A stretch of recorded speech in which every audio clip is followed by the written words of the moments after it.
Will, the senior minister for this week's Midweek Devotion, coming to you live. This week we're going to be in Haggai. It's a small book in the Old Testament, only a couple chapters, 3, but it was assigned to us this past Sunday, and I heard a good word, so I thought I'd share a little bit with you. We're going to read part of verse 4 and verse 5 to get us started. It reads, "Work, for I am with you, says the Lord of heavenly forces. As with our agreement when you came out of Egypt, my spirit stands in your midst. Don't fear." This was a couple years ago, but there I was in the basement doing construction late into the night, or at least late for my standards. And I was sick of it.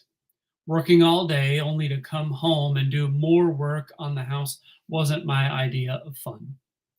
Sure, there was some anticipation involved. We were moving the office so that we could turn that room into a nursery. Welcoming a new baby into the family certainly gave me the kick in the pants to get started, but the continual nights of work seemed to drag on.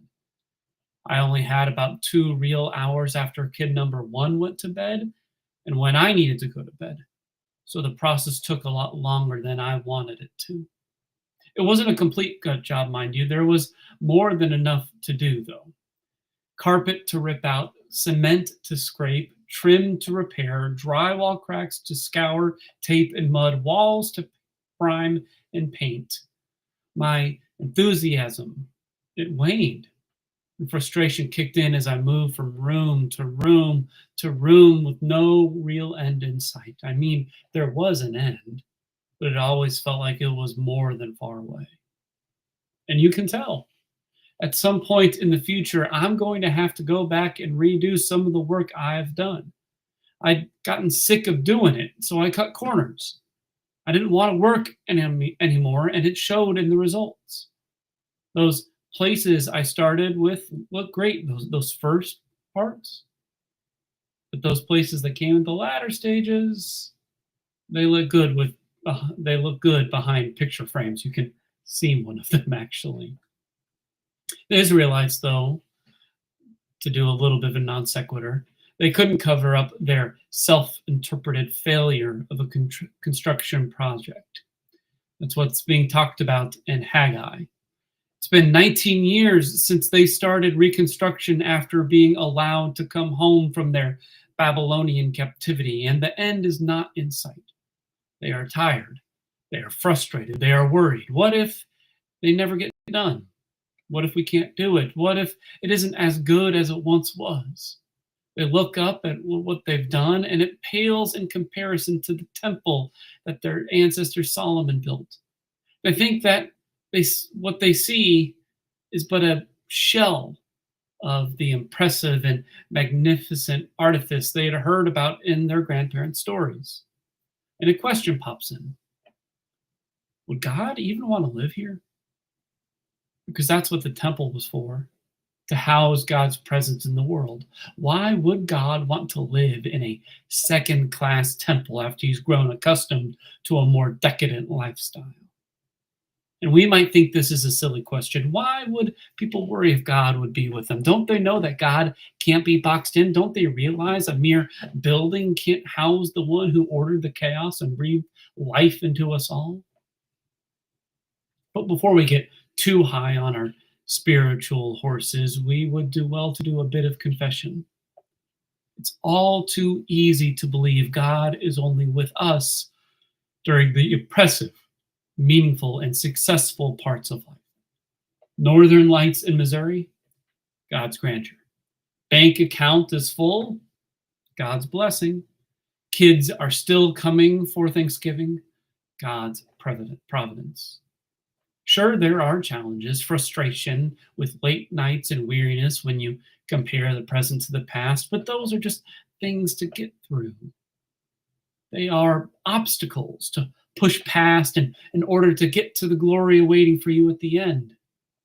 It's all too easy to slip into this theology of glory that believes God is there when we reach the top of the mountain, climb up the ladder, finish the project. But God doesn't wait for his faithful people to finish his house before he's with them. He doesn't wait to see how impressive or big or gold gilded it is before gracing them. He doesn't sit idly by getting weekly progress reports. No, God makes his presence known right in their weariness, frustration, right in their worry. They are close to giving up, and God shows up so that they would know that his love and presence aren't contingent on anything they've done. He's with them right now. They don't need to be afraid. He calls on them to work, yes, to keep on pushing and finish what they'd started, but he's not waiting until the end to be in their midst. He's there right now, in the thick of it, while it's unimpressive, messy, and dour. Why? Because God promised he would be. God agreed to do it way back during the Exodus when he led their ancestors from bondage to freedom. My spirit stands in your midst, God says. God is with them now to finish the work, making it more glorious than they could have possibly have dreamed. And this is God's disposition toward us. Not waiting until we are good or worthy or successful to gift grace, to gift us, to grace us with his presence, his spirit, to save and sanctify. It isn't up to us to get it right. God comes to make it right. Or God comes to us as we are, works in progress who don't quite measure up to the ideal of yesteryear, sinners, in other words. God comes with presence and salvation and love. While we were still weak, at the right time, Christ died for ungodly people. It isn't often that someone will die for a righteous person, though maybe someone might dare to die for a good person. But God shows us his love for us, because while we were still sinners, Christ died for us. That's the kind of reminder I could use even today, for I still haven't gotten my daughter's closet doors hung, and it's been about 3 years since I started construction. Maybe I should do that this weekend.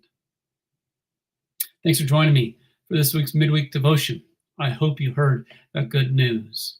May God be with you till we meet again.